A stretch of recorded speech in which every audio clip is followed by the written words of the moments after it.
I'm Chris from Play Comics, a show where we look at video games based on comic properties and how well they stick to that source material, a part of the Gonna Geek Network, just like the show you're checking out now. Shows on the network are individually owned, and opinions expressed may not reflect others. Find other astonishingly geeky shows at GonnaGeekNetwork.com. This is the official GonnaGeek.com show. Each week, we run down the latest news and happenings in the world of geek. These are your hosts for the show, Steven, Chris, and SP. Welcome to an all-new episode of the official Gonna Geek Show. I am Steven, and with me, of course, is the wonderful Chris Farrell. Are you sure that's the adjective you want to use? Absolutely it is. I would also use this sexy Chris Farrell. But we've also got the super Stargate Pioneer. All I get is super. That's all I get. Super. I would call you super terrific. Would that make it better? Maybe. It's not too much better, though. The amazingly attractive Stargate Pioneer? It's kind of underselling it, isn't it? The amazing, super terrific, happy. I can't do that. That's someone else's gag. Hey, we're here with a new episode of the official Gonna Geek Show. If you didn't know this, we like to talk geeky things each week. And I think, unless Chris Farrell has watched it this past week, this is the first episode in since 3 ago that we have not. This is 3 ago for the audio listener. I'm holding up too. That we're not starting off talking about the Snyder Cut. So, Chris, I hope that you watched it this last week so that we can talk about the Snyder Cut again. You're a funny guy, Steven. You're a real funny guy. I told somebody I watched the Snyder Cut at 2.5 times speed, and they said, you should never watch something at a faster speed than it's meant to be consumed. I'm like, well, then I would never watch the Snyder Cut. What are they talking about? I consume this show at 10x every week. Yes, it's not really true. Consuming. That's just like, I just burn it into my brain that way. Unfortunately, by the time I edit it and preview it, it basically works out to be like 0.2 times speed. I've heard it that much. That's how ingrained it is in my mind. So we should all talk really slowly for Steven this week, right? Stargate Pioneer? Like the DMV worker in Zootopia. I love this plan for tonight. So now for those who are listening on 2 times speed, I was going to say you'd sound normal, but you were so slow, you're still going to sound drunk, which is fine. Who says I'm not? Don't judge me. I'll make my own life decisions. I do have Bailey's in the house. It may or may not be in this cup. All right, well, let's go ahead and move on to the news.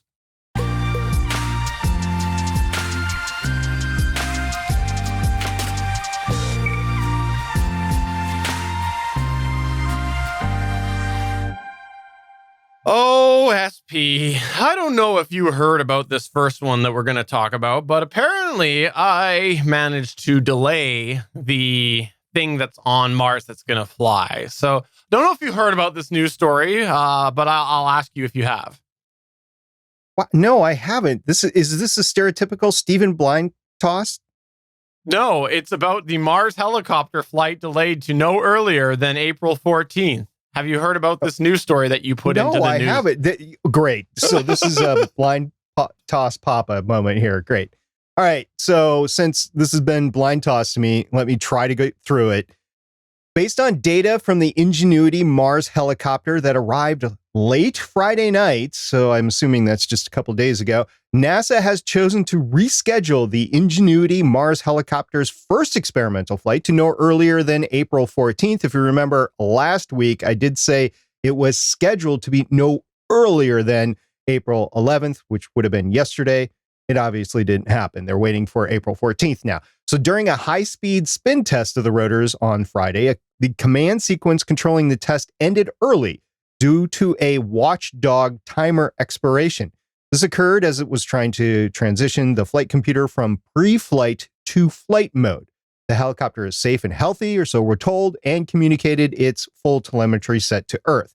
The helicopter team is currently reviewing the telemetry to diagnose and understand the issue. Following that, they will reschedule the full speed test. Now, aside from Steven causing this, apparently, because he's the one who brought it up, and so we just have to assume that Steven was the cause of this. Have you guys seen the selfies from Percy on this? Is this Percy from the Thomas the Tank Engine? Now, we agreed months ago we were going to call Perseverance Percy, right? Right, Chris? Sure. Yeah, actually, I think we did. Jeez. Hang me out to dry, guys. Okay, so I decided not to. I felt bad. So the newest NASA rover on Mars that we'd been following for like a year and a half, Perseverance, had a helicopter on it called Ingenuity. Anyway, there's so many cameras on these things that they're taking selfies back and forth. Have you guys seen the selfies of Perseverance with Ingenuity on the ground? I have no idea how far away it is. It looks like, I don't know, 10, 11 feet, something like that. Yes, because I made sure to follow it on Twitter. They put all of those photos all over the Twitter. Yeah, and I have seen that. And to that, I must say, okay, if you have a device that is there, and in the picture, you can't see a pole going towards the camera, then it's Photoshop. Oh, or someone else is, they're on Mars taking a picture, thus the soundstage. It's Suncast. It's clearly fake, SP. It's definitely not the photos being stitched together to make that go away.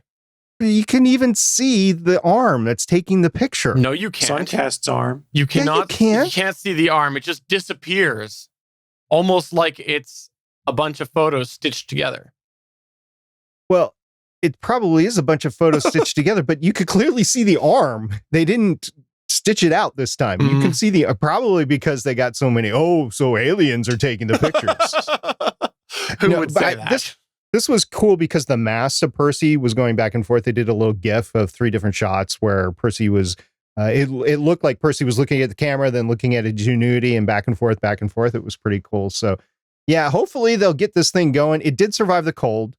It did survive. That's good. But they also did take pictures of the solar array saying it's starting to get dusty. So in my opinion, they need to get this thing up in the air to clear the dust off of it, so that they can heat the thing overnight so it doesn't freeze, which would be bad. And then we lose the helicopter. Now, remember, we're only supposed to get 30 days out of this. That's the plan anyway. So if they make it to 30 days, it's a success. It's a success. And if they make it beyond that, then it is just bonus. And we've seen bonus coverage before with like Spirit and Opportunity and everything. So to date, so far, that has landed successfully. We've gotten extended coverage on. So we might get flights that extend at least until the next Martian winter.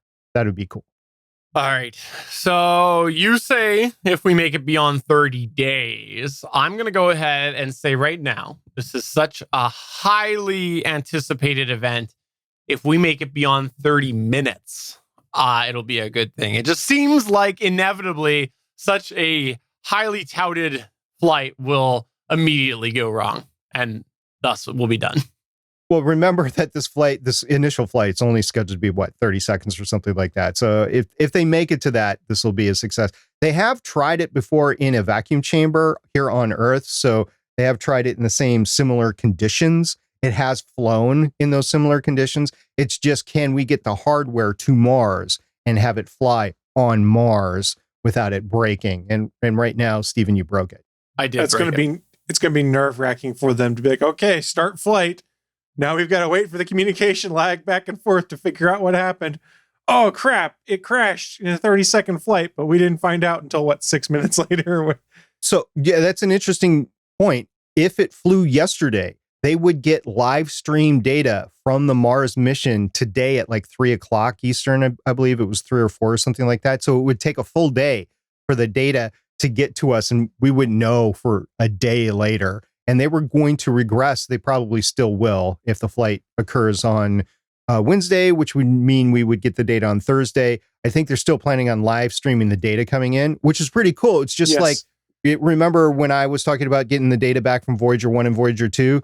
it's just like that. It would be live streaming it, and it's cool and neat, but you don't get into the ones and zeros until you can actually regress the data. So we won't know a lot of the specifics for hours or maybe even a day or something like that after the first flight. But this is the first flight on another planet. It's pretty neat. Can you imagine the anxiety, though? Be like, okay, push the button. Oh, God, now I got to wait 24 hours to figure out whether the damn thing crashed or not. Steven, remember the first time you pressed launch on your controller? I do. You mean my last time that I pressed launch? Yeah, your first and last time, yeah. And that's how he took a propeller to the knee. No, when you press that launch button, Steven, there's a certain excitement that goes with there. And it's like, oh my gosh, is this thing going to crash? Am I going to lose $1,000 or $1,500 or whatever you spent on your drone right now? And in this case, it's billions of dollars, basically. Yeah.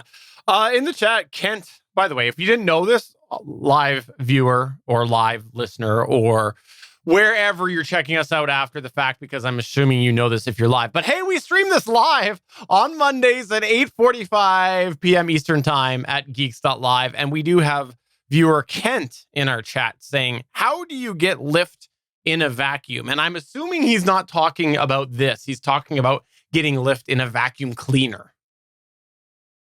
It's very important that you get lift in a vacuum cleaner. Otherwise, the vacuum doesn't work. Right. You have to suck the stuff up and lift it. Well, actually, funny enough, it's similar principles. So anyway, the surface of Mars is not a vacuum, but it is very, very reduced pressure. So that's why you have to go into a vacuum chamber in order to test things, you have to evacuate a lot of the pressure to get to the point where you're at the pressure of the surface. So it's not necessarily a vacuum, but it's very low pressure. And they have tested it and it has flown there. And if you want, there's plenty of videos on it on the NASA website. Well, thank you for keeping us up to date with this. This is really exciting. And hopefully by the time you listeners are listening to this, it was a successful flight, because we do stream this live on Mondays. That's what I was trying to say. Let's move on to the next news point here, which I believe is moving on from current technology, which is robots on Mars, to steam train engines. Toot toot. Choo choo. And we're going to use them to go back to the future in our magic train that flies. Started humming the theme in my head, and I didn't say it out loud because then we would get a takedown notice. Well, that's probably a good idea. Anyways, let's get to the news here. And as we get to this news story, here's what I need to caveat and say.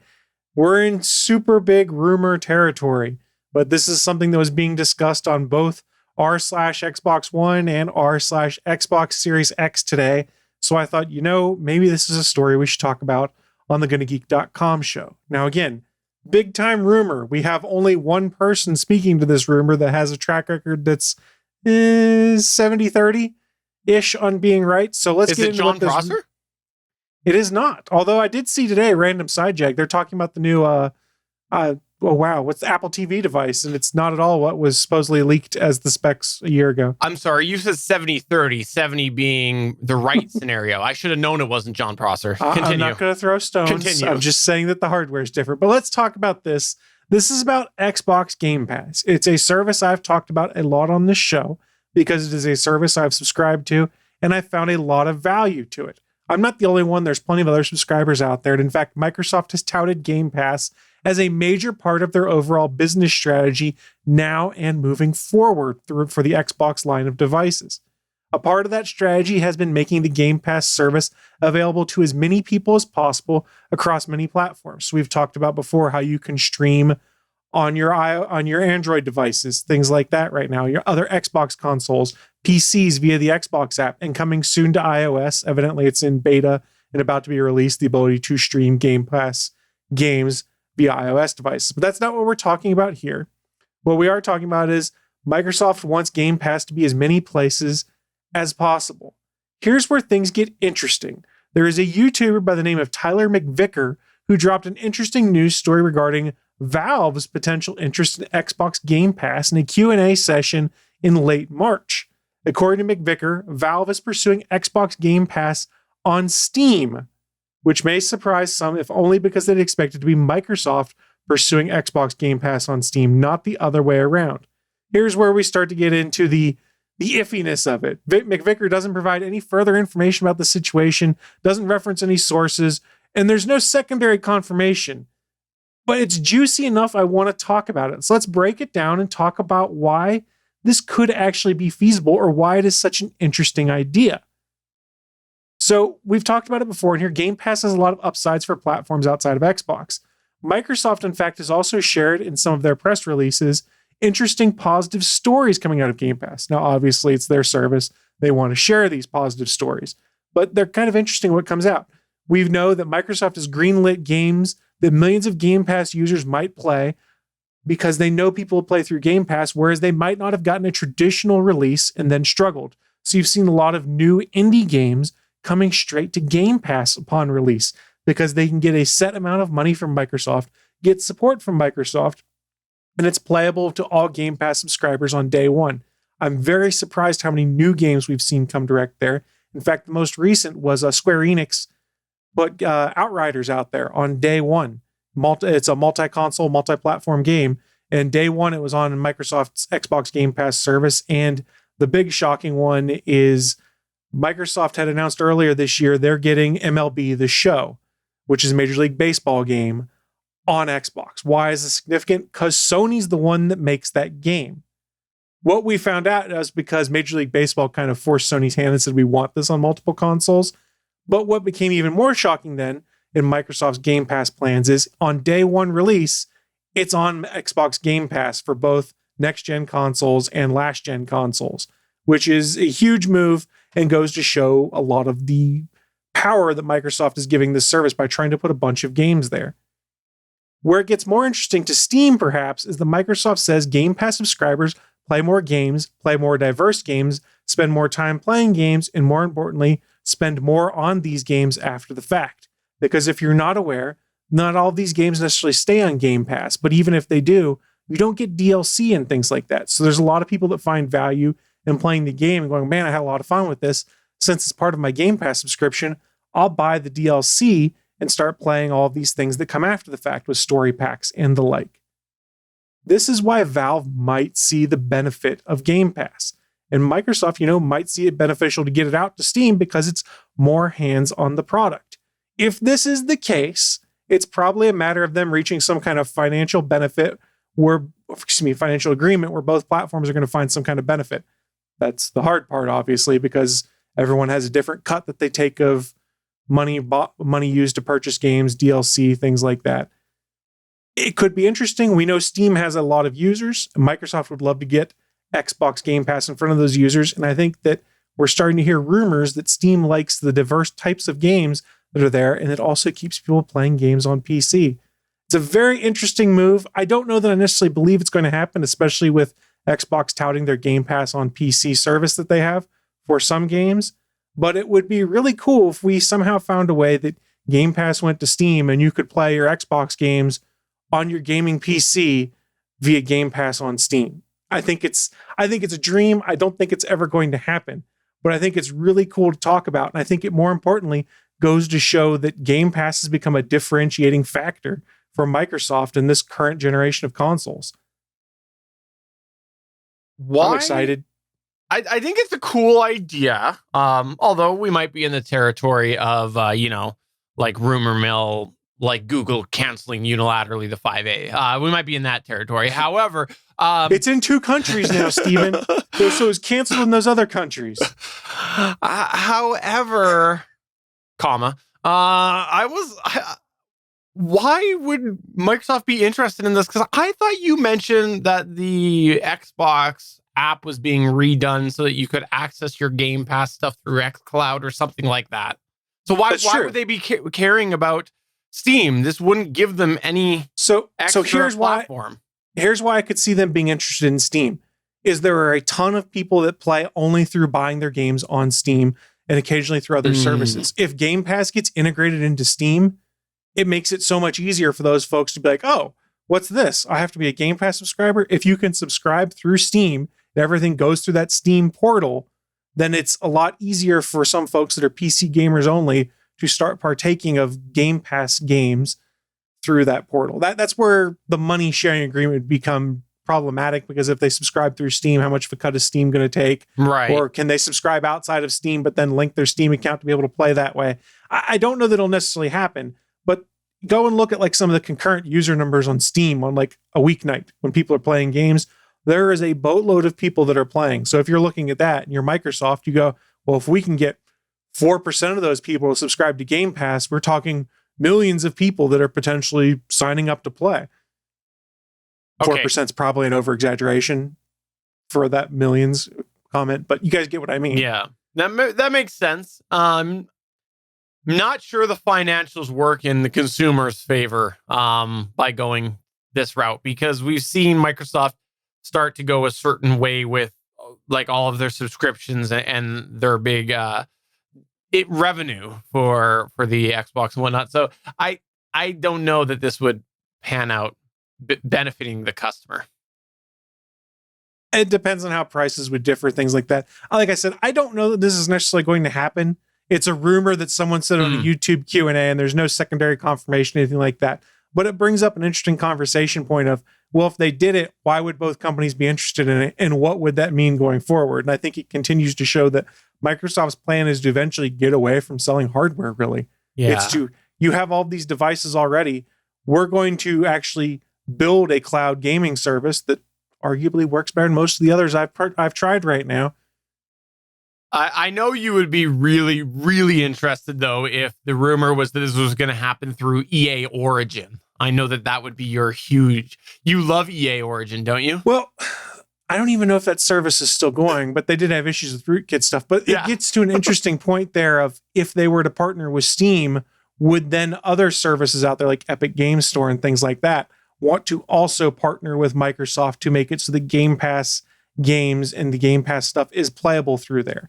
Now, there's already a relationship between Microsoft and Valve's Steam because they do sell Microsoft video games through Steam right now, like the Halo games and stuff like that, when they got ported to PC recently, can all be bought that way. So there is a relationship that exists that doesn't necessarily exist with like Epic Game Store or what's the service that the folks that CD Projekt Red folks put out there? I can't remember the name of it. It just launched like 3 or 4 months ago. So there are other services similar to Steam out there that don't necessarily have that relationship with Microsoft. So, Chris, I'm a little dense on this. Walk me through this. Is this like me getting a cable subscription, but yet I have to pay extra to go get a premium channel? Is that kind of what this is, to get service upon service?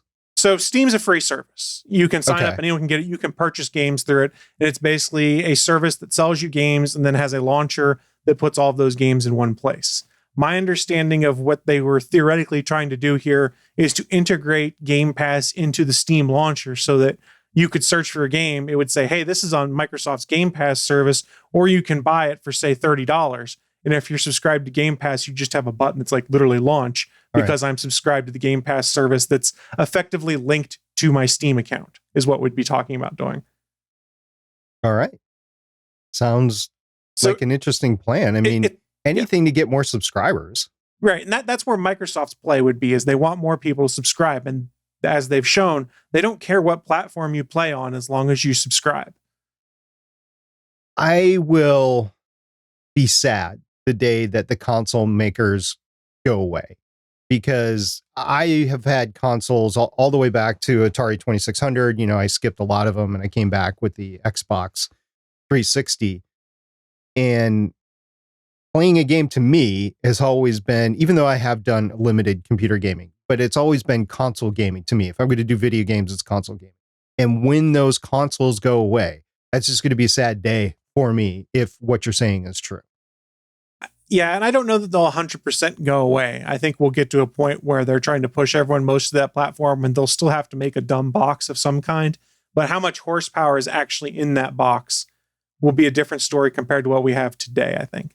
And again, a lot of this depends on broadband rollout and things like that to make it more feasible. We're not there yet.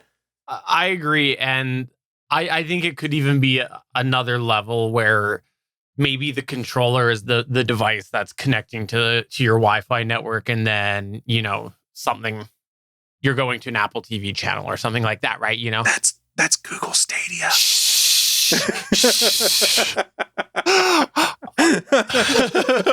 I wouldn't mind a set-top box becoming a gaming system if it had enough horsepower, but I don't think it will.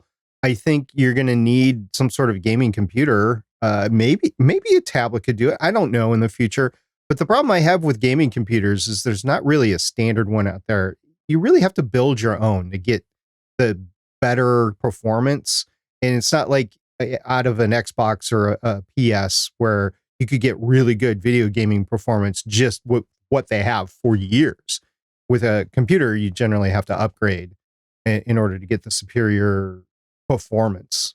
That's where I think, yeah. And I agree. I think that when you look at the what's required to stream games at a decent quality, that's where I think the improvements will come once that cloud technology refines itself. Because obviously, you're always going to have that bandwidth limit for people that don't have access to the latest technology. And I say always because I think we've seen this long enough.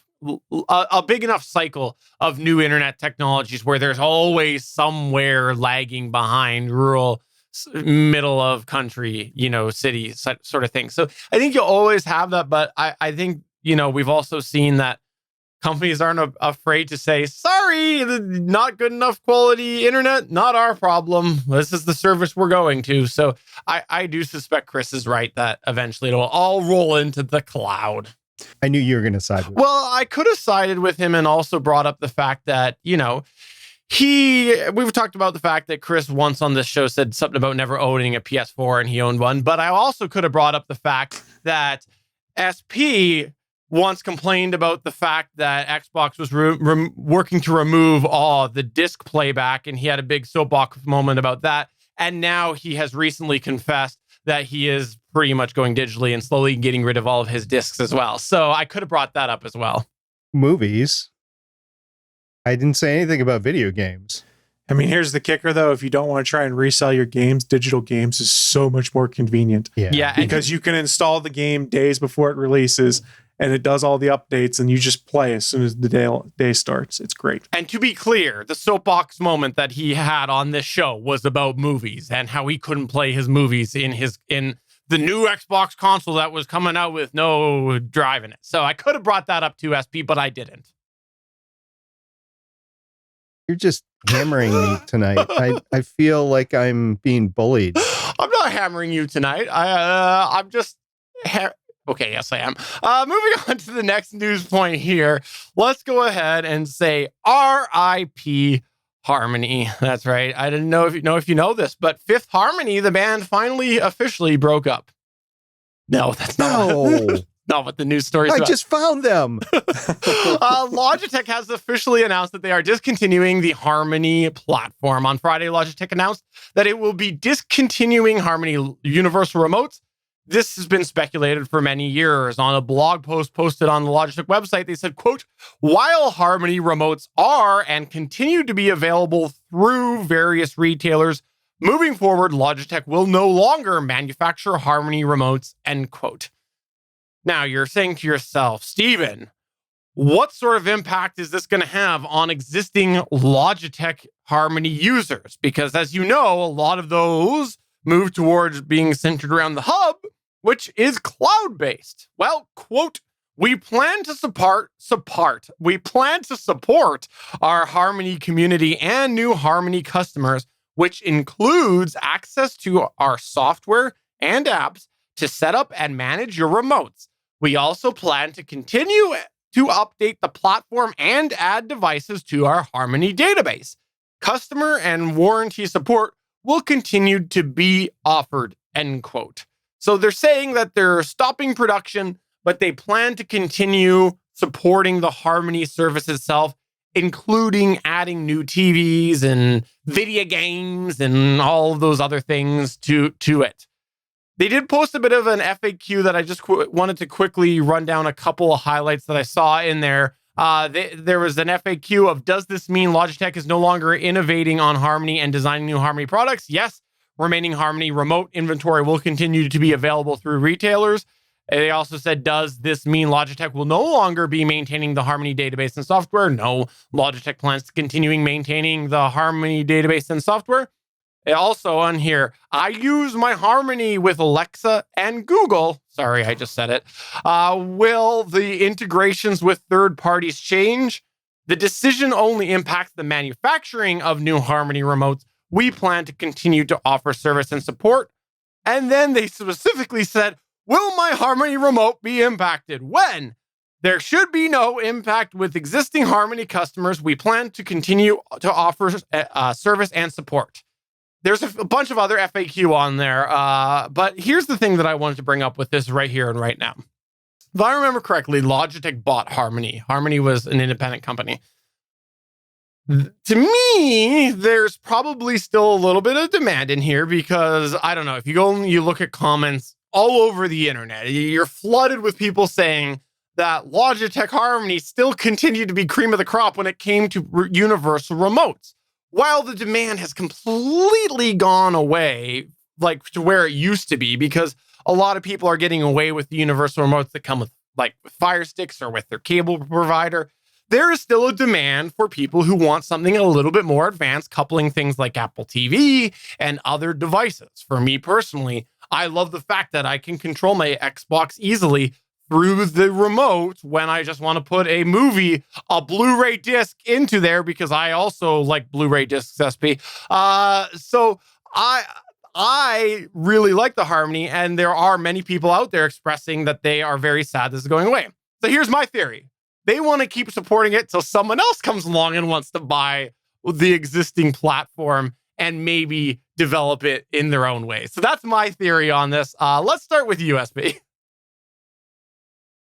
I thought of that too, but there's just no longevity in it. Why would somebody want to pick this up? When have we seen this be a successful business model in smart home products, where a company sells what's remaining of their software business, which was based on hardware, and then it gets picked up and then move forward? It's just maintained until it goes away. And I don't see any economic advantage of Logitech keeping the Harmony, the My Harmony software available for too much longer because there's no profit in it. Before you respond to that, Chris, I just wanted to post something in an article on The Verge. I had seen in here, because they'd sort of analyzed the sales aspect of it. There's a paragraph in there that said Logitech's business has boomed during the coronavirus pandemic as people worked and schooled and home. In January, the company reported its third quarter sales were up 85%. So this is up 85% to over $1.67 billion. In the big pictures of big corporations and big things, being up 85%, if we extrapolate back to where they were pre-pandemic, which they'll probably go back to at some point, that's not a huge book of business compared to where I would have expected for a big company like Logitech. So I don't know that when they fall back to that level, that someone couldn't make, like, I think the right offer to buy Logitech Harmony might not be that much money, because obviously they don't do astronomical amount of sales with those numbers. They've been trying to sell Harmony for years and no one's wanted to buy it. It's the worst kept secret out there. It's been like 3 or 4 years where they've kind of been hemming and hawing and shutting down some SKUs because they're trying to find a buyer and nobody's wanted to buy. And the kicker is, it's arguably the best universal remote control thing out there on the market. And there's other people that tout things like, oh, you can use your cable box remote. Yeah, you sort of can. Or you can use HDMI CIC, which when it works, actually works all right. But everything is a little different for those who aren't aware when it comes to Logitech Harmony. They group things by what is called an activity. So you have, if you have a touchscreen one, basically a button where you can have watch TV, play Xbox, watch a movie, and you hit that, and then it knows what inputs to flip everything to and brings up the right devices, and then your remote works for those. Most of these other smart remotes we have, you're kind of toggling back and forth between a couple hard buttons on there to change what your remote controls, or using HDMI CIC to use your TV remote to control, say, the volume on your surround sound. And then when you want to play Xbox, you turn on your Xbox via the controller, and HDMI CIC flips all the inputs. So the stuff is sort of there, but none of it really works the same way Harmony does with activities. And it's kind of a bummer to see it go, because for people who have more complex home theaters, this is still at the center of things. Because, like, for instance, I've got like 5 or 6 different devices plugged into my amplifier, or to my central box rather. And the easiest way to handle it was use my Logitech remote, have everything programmed. So you just hit a button, or you tell one of the smart assistants in the house, watch the Shield TV, and it flips off your inputs for you, and you never have to worry about it. Now, I totally get where Logitech's like, look, we're not making a bunch of money on this. We're going to shut it down. I hope someone decides to buy it, but I don't think it's going to happen. And then I also have my reservations as to what does it mean, say 5 years from now, when they go, hey, we're tired of supporting these services for Logitech Harmony. Are they going to put out some final update that basically makes it so that your devices can stay in their current state and don't have to phone home? Or there's some way you can download software that has the current codes and things like that, or open source it so other people can maintain it? I don't know. And I've honestly looked at similar products to this, and the closest thing that's out there, I think, is called the Cavo, CAAVO. And it's okay, but it's a subscription model. So either you subscribe per month to use their service, or you buy a lifetime subscription for like $150 to make this box work. Now, trade-offs are, it does like search, and you can say, I want to watch the Avengers, and it'll know what devices you have. It'll search, bring it up on its own screen, say you can watch the Avengers, and you pick, it automatically flips your inputs and starts playing on, say, your Apple TV. It's a really cool service, but it's not the same as the Harmony. And I think for most consumers, it doesn't matter. But for people who are the power users with the big home theaters, this is a problem. And we're all kind of going, oh, what do I do? Yeah. And the other thing that I really like about it is I do have one that has the touch display on it. And one of the things that that allows me to do is my main sound that I have for my TV is just a simple Bose surround bar. And that for some reason has an automatic timeout where when audio is not coming through it, it shuts off, and I can't disable that. So what did I do? The first button that's on that display when you're in an activity is Bose power. So that it's just right there. If it times out, you just push that. It's a custom thing that I needed for my situation to make it work. And I don't have to worry about, okay, which one was it? Was it the red button? I don't know. Where do I go? Do I go into my devices? Like, it just makes it so simple because I have that display, and a lot of them don't have that flexibility. Not to mention the hub use, which we glossed over. The hub use, which is the part that everybody is really worried about, because the regular non-hub remotes, those will continue to work until you can't add new devices or anything like that if they kill the service. But the hubs are connected to the internet, so eventually those will stop working if they do back out of the service. I agree with SP. I don't know that I take this at face value, and I think that at some point they probably will pull the service, because why would they keep supporting something that they're not making money off of? So I think there's a whole bunch of questions here. I'm very annoyed by it, and to that, I have to say, you, Logitech. Now, let me ask you guys this. Would you be willing to pay $199 a month to keep your Harmony unlimited? So like I have 6 or 7 of them in the house. Would you want to pay that $199 subscription to have the same free service with Harmony that you have today? $1.99 a month.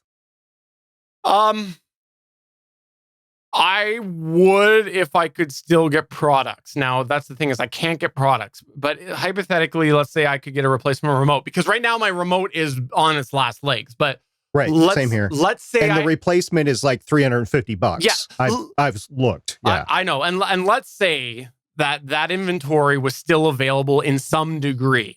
Yes, I would pay $1.99 a month.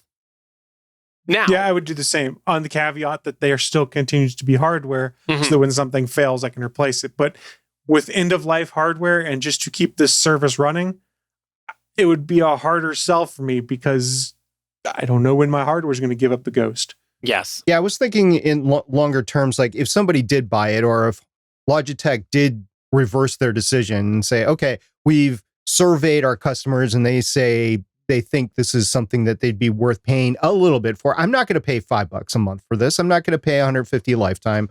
Although I probably would if I paid $199 for long enough. But I will pay $199, maybe even $299 if they threw some extras in there, like you were talking about, Chris, with like searching specific things. Because when I integrate my stuff with my Amazon home devices, it's telling me I can start doing that sort of stuff, but I haven't really trusted it, so I haven't gone through with it. But I like the integration with the home services. Yes. I like being able to control my entire home theater. I like when I'm on the treadmill or I'm on the elliptical, I can use those activity buttons on my remote to just press one activity and boom, whatever I want comes up, and I don't have to worry about turning on and off 10 different things in order to make sure it happens. So I do enjoy my Harmony experience. I've enjoyed it for a long time. Same here. Long time. I would pay for it. I honestly would if it was available. But like you, I do have concerns about end of life hardware because if my stuff breaks and I'm still paying $199, it's like, oh, whatever. I'll just go over to Cavo if it's still available. And I have no idea what the Cavo rates are. Yeah. I don't remember what they are, but if you're interested, it's caavo.com. It's the Cavo Control Center. And this most recent update also supports 4K HDR and stuff like that too. I thought about getting one to play with at one point. I just didn't want to have to rewire my entire setup, which is what that would require. And the laziness factor comes into play. I'm just going, I don't know that I want to do that. Yeah. I can make things work as it is. It's just inconvenient if the Harmony goes out of the loop. Yeah, I'm going to have to use multiple remotes again. I've kept them all. They're all without batteries because I didn't want batteries to go bad in them. Mm-hmm. You know, how they'll leak out. Crap. Yeah. So I am just reliant on the Harmony remotes right now on all the different things. And I have one in my workout room. It's not a big workout room, but it's a workout room with a 5.1 surround sound in it. I've got one in my downstairs living room. I've got one in my great room with my big TV on it. I've got one in the bedroom and one in another bedroom. So I guess that's 5. I thought I had 6, but I at least have 5. And I would like to continue using them. Well, I guess we'll see what happens in the future. And hopefully someone at some point saves us, even if it's end of life begging Logitech to make it open source. I just don't see who's going to make money coming in to save it. No. And who's going to integrate it with the Amazon and the Google devices? Yeah. Well, time will tell. Well, let's go ahead and move on to SP Space Symposium.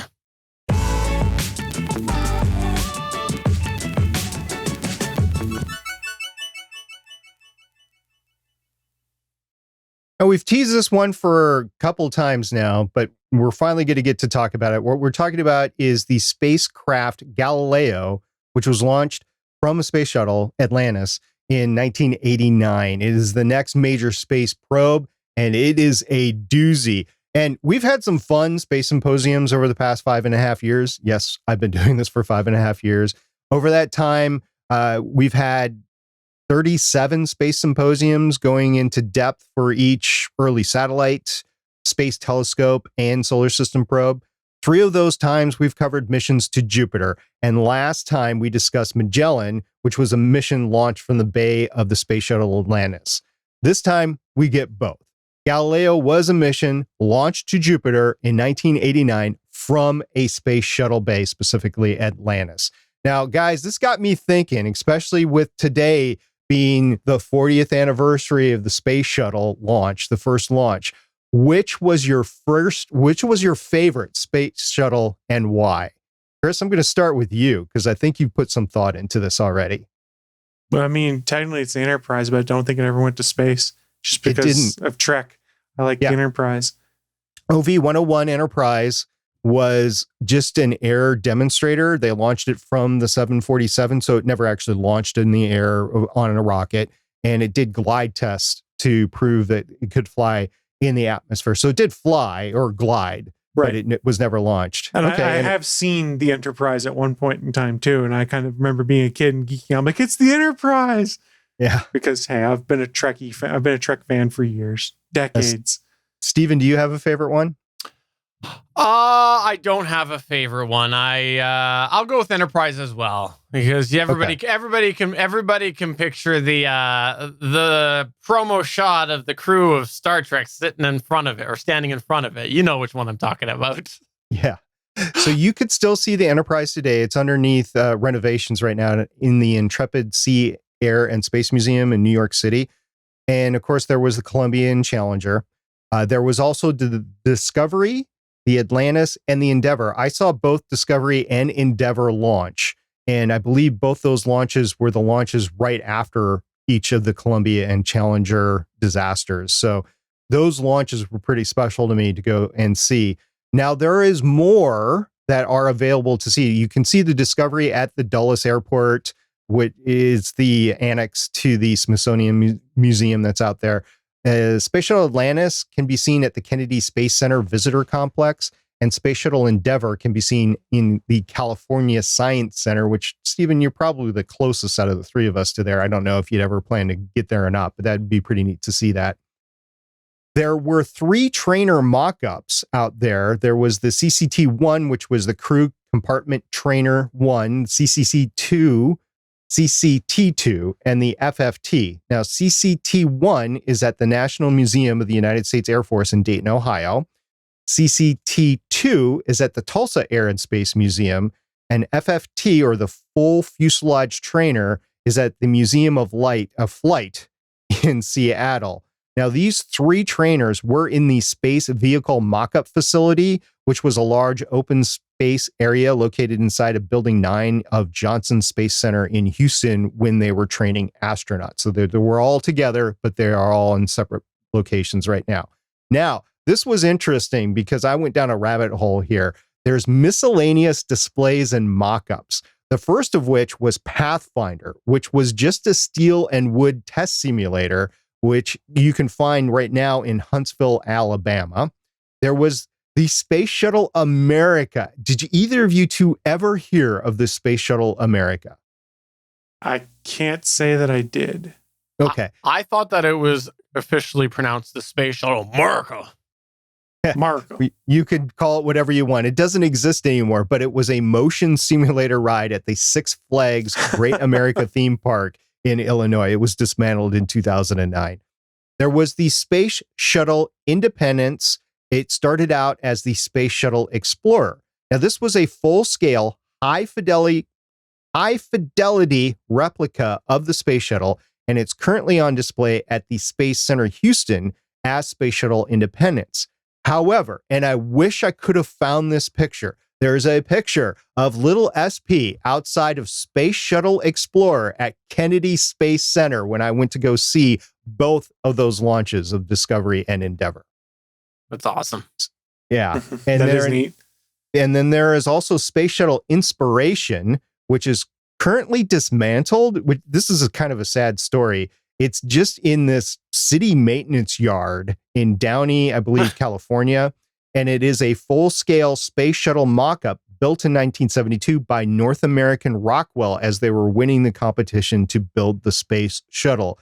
And they tried to save it for a while. It was on display in the city of Downey for a while.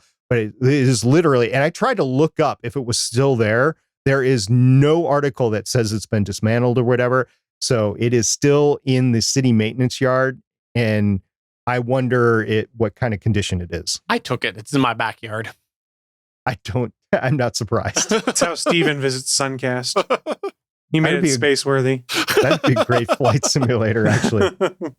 All right, now get back to Galileo here. The previous missions to Jupiter, before the Galileo's launch, there were 4 missions to Jupiter. So we haven't been to Jupiter all that much as of 1989.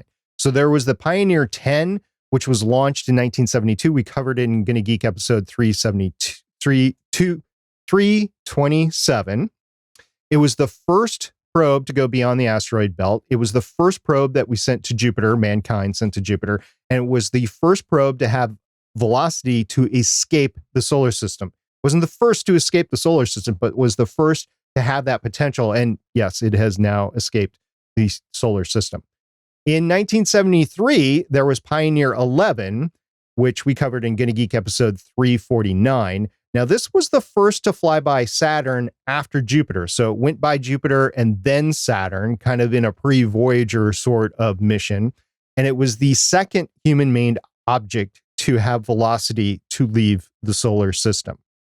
Now, the next 2 we covered in the same Gonna Geek episode of 357.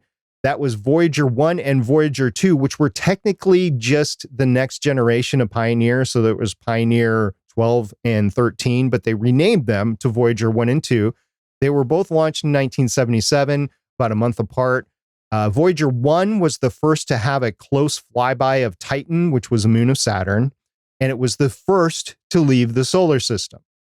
Voyager 2 was the first to fly by all 4 gas giants. So what happened with Voyager 1, if you remember, is it went by Saturn, but it had an angle to take it by Titan, and then it was angled out of the solar system plane, so it couldn't go by the other gas giants.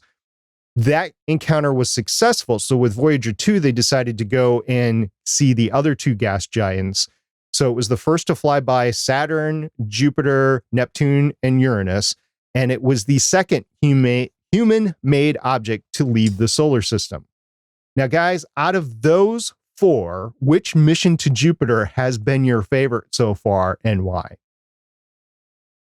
I would probably say it was Figaro. Oh, wait, that came after Galileo. Chris? Sorry, I couldn't resist. One of the Voyagers, because he gave us a Star Trek movie. I was wondering which one of you were going to say that. Voyager is your favorite. It's a terrible Star Trek movie, but it's a Star Trek movie nonetheless. Okay, can we take a quick sidebar on that really quick? I opened up my box set for Star Trek, all of the movies this past week. I've had it since Christmas. And even the box set knows where the motion picture belongs because it's behind the redemption codes for the digital downloads. Like you open to Wrath of Khan, and because that one's behind the digital codes.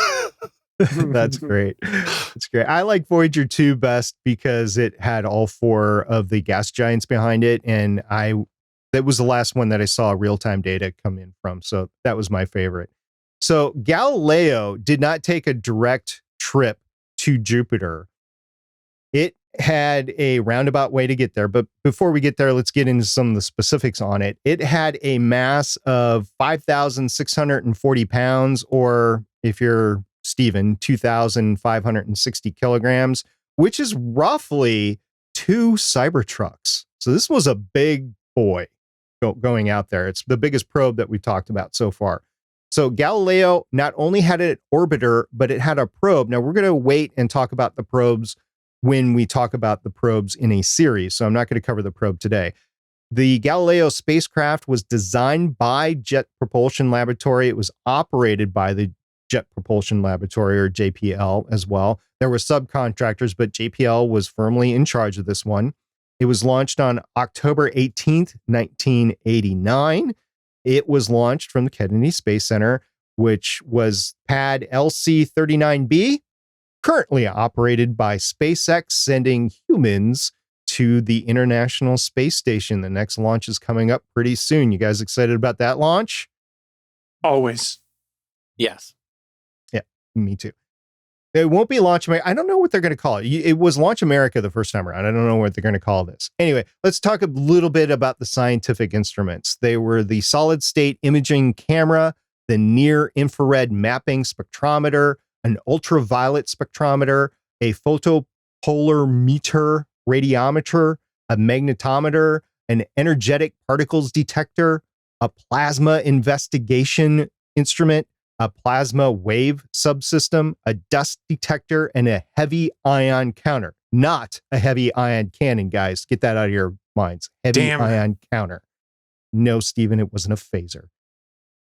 So just to skip ahead, the end of mission, or the last date of contact, the spacecraft entered Jupiter's atmosphere on September 21st, 2003, and that was to prevent contamination of a newly discovered saltwater ocean beneath the ice of Europa, which is a moon of Jupiter. They didn't want to contaminate Jupiter, so they flew the spacecraft into Jupiter. Now, my question is, what if you contaminated Jupiter?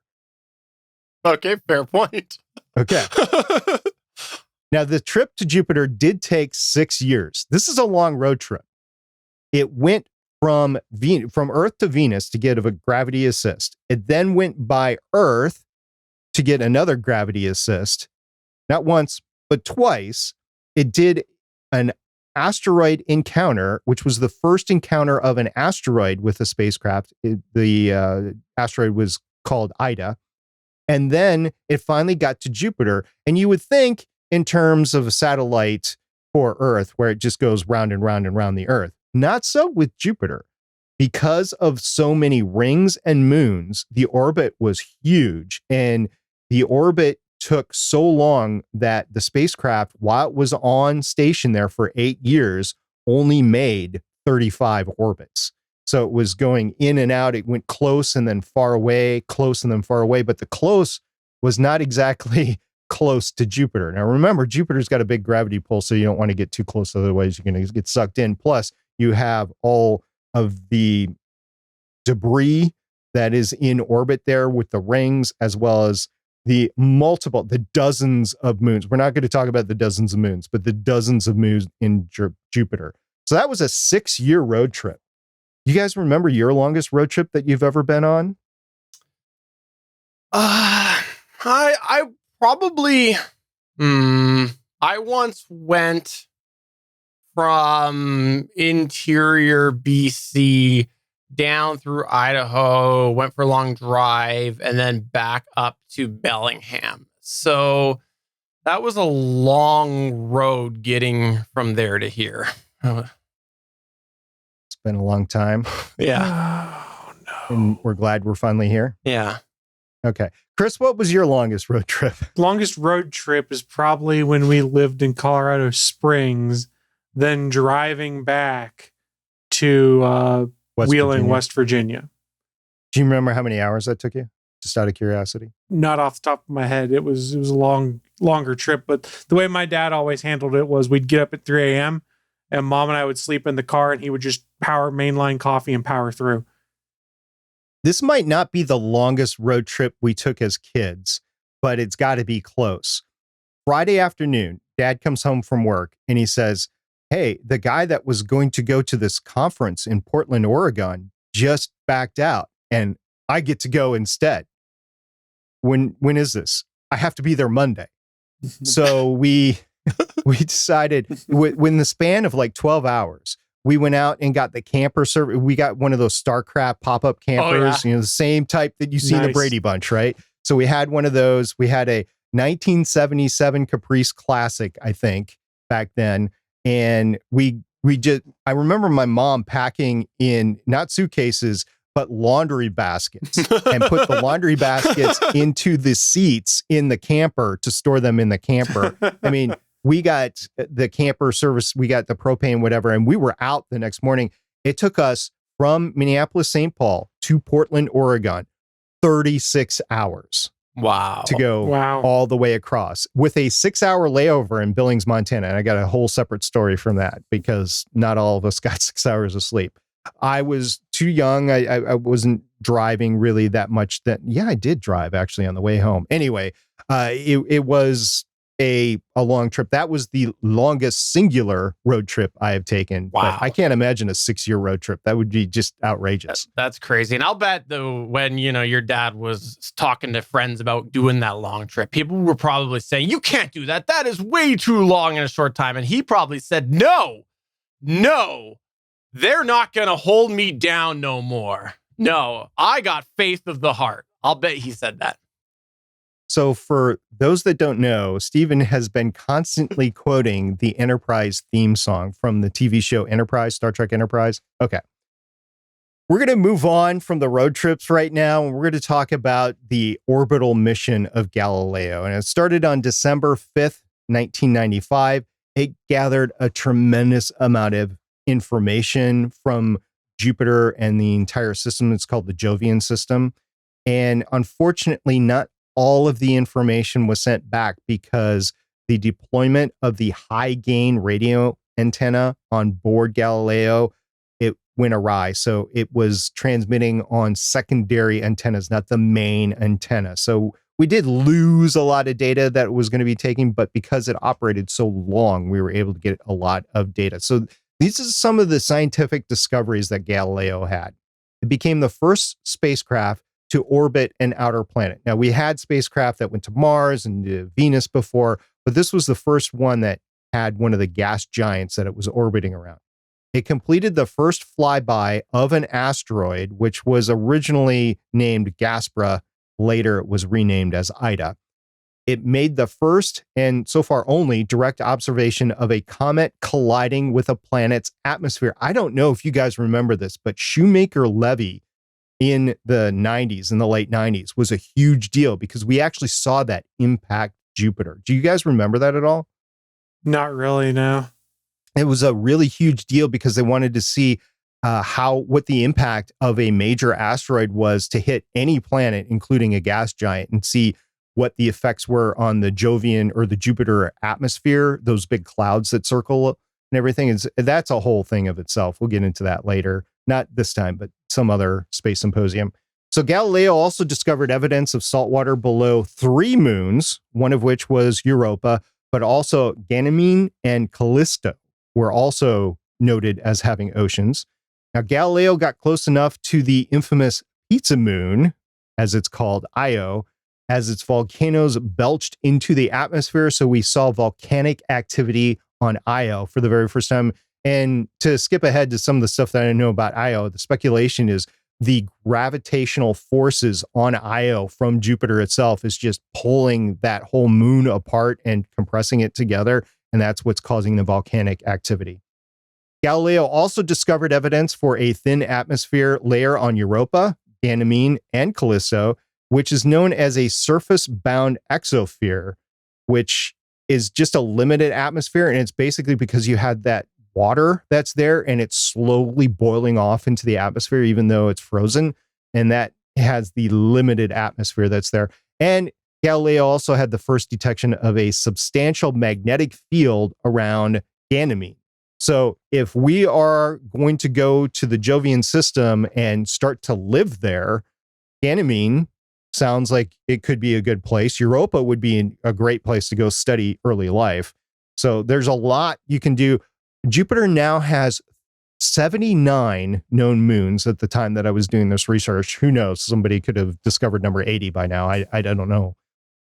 Not to mention the rings around the planet, which were formerly moons, as we are speculating scientifically. So based on the discoveries of the Jovian moons, which one of the 4 big moons, which is Io, Europa, Ganymede, or Callisto, would you guys want to live on? This one's easy. You equated pizza to Io. I'm going with pizza. And it's got the volcanic ovens that you can make pizza there you go. Too. Yeah, you can make a volcanic ash pizza versus like a coal-fired pizza I could get here. Okay, so Stephen, what kind of enterprise analogy are you going to make here? No enterprise analogy on this one here, but I will say Io as well because it's the shortest to spell. Why not? It'd make those early classes really easy for your kids. I'm going to go with Ganymede because I like radiation belts to protect me from space radiation. So I'm going to go with Ganymede there. I'm hoping to mutate. That is my second favorite for all the reasons that it's your favorite. Okay. So yeah, that's a lot with Jupiter. We'll get into more Jupiter later. But next time I'm planning on discussing Ulysses, which again went by Jupiter and several comets. So that's going to be a fun discussion to have whenever we have that next time. But you guys have any questions about Galileo, Stephen? I don't have really any questions about Galileo, but I will say, I know sometimes you talk about successes and sometimes you talk about failures. This sounds like it was quite the success. And I gotta say, I'm a big fan of the success because I like to think about the people who helped develop it and them finally seeing the success and just thinking, man, my dream has come alive at last. I can't imagine that feeling. Chris, do you have any questions? Does it also, when you hear the word Galileo, does it always make you think of Bohemian Rhapsody like me? It does. It does every single time. It's not just me. No, that was my joke earlier about Figaro. Okay, come on. That was the joke. The Figaro joke. Anyways. But I don't know when you're joking or not anymore. Steven's been making jokes. It's all about music and things like that, and bad music at times. I have to say, I almost considered, running the line of getting in trouble and takedown notices and just, extracting that little section. And every time he said Galileo playing it, but I thought, no, we'll get the takedown. Just, the one line. Gala beep. That's what it should have been. Well, thank you very much for sharing this with us again. And also, I gotta say, SP, on a serious note, I know I made Enterprise themed jokes the whole way through, but I really like the little tie-ins that were in here and the little side quests we took. It's like playing a good video game where you get the main story, but you get a little side quest action. So that was awesome. Thank you very much for that. That was exciting. Yeah, we'll see if we can continue in the future. I'll practice my DMing as far as I can go, or GMing, or whatever you want to call it. Well, it's good because, there is so much that's tied in. You've enlightened me over the years of how much has really tied into each other. Like, I have to say, I legitimately did not know the tie-in between Pioneer and Voyager. I didn't know that till you told me about that. And so seeing how much of these things kind of tie in and these different space endeavors, it's cool. So thank you very much, SP. Yeah, we're going to get into some really cool stuff too, because over the last 30 years since this happened, there's just been a lot that's happened. There's stuff happening right now, including your vaunted prediction of James Webb Telescope being launched later this year. Not going to happen. Is there anything that you guys would like to plug or promote before we go today? Let's start off with Chris Farrell. Just a friendly reminder, there's a lot of live content that streams on geeks.live. So if you're watching us there right now, scroll down to the bottom of the page. You'll see a calendar of all of the upcoming live shows. Feel free to drop in and tell them that we sent you. SP? I've been having a blast over on Legends of S.H.I.E.L.D. talking about the Falcon and the Winter Soldier. Chris has been a guest the last 2 weeks. Sorry, Chris, we couldn't have you on this time around because we had a special guest of a speculative fiction author, Charles, who had some interesting things to say about the characters on board. So I can't wait to get that episode out. That will be Legends of S.H.I.E.L.D. episode 372. Awesome. And I just want to go and give a special shout out to the Gonna Geek Network. Lots of amazing people over there. Lots of awesome content. But I want to specifically right now highlight All Things Good Nerdy, because it happens on Sundays. It's Chris's wacky Sunday morning show that we always talks about. But I want to bring it up just because I have noticed a trend. I don't always get a chance to pop in to ATGN on Sundays, but I have noticed that whenever I happen to pop in, and I meant to plug this a few weeks ago, but I forgot, Chris and Willie and Bachman, they all mention what I put in the chat, and often I find myself in the pre-roll that he picks for that day. So I wanted to give a special shout out because they have brought up my stupid comments that I throw in the chat over there every time I show up. And I wanted to just give a shout out because I kept meaning to do that because a few weeks ago I had a chance to pop in. And so I wanted to say hello to all of your co-hosts over on ATGN as well. I'll share the word. No, they're listening right now. They listen to every word you do, Chris. Every podcast that you do. They do. They're stalkers. Boy, they have bad taste, don't they? So, for episode number 372 of the Official Gonna Geek Show, I'm Steven saying, hey, Chris is wearing an Eero shirt. I want an Iro shirt. I'm SP saying I hope you guys are having a great week. We'll see you next time. I'm Chris, and I'm tired of people singing the Enterprise theme. I don't know why it gets so much hate. I really don't. Bye. I'm going to play it right now.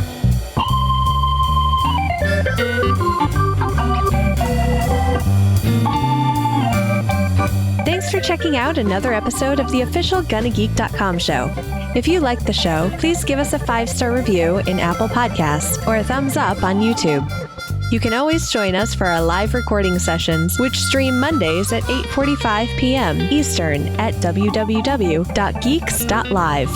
And remember, you can find our full back catalog at GonnaGeek.com/show. If you're itching for more geeky content, check out other shows on GonnaGeekNetwork.com. Voice work was by Emily Prokop of The Story Behind podcast. That's it for this episode. We hope to see you back again next week.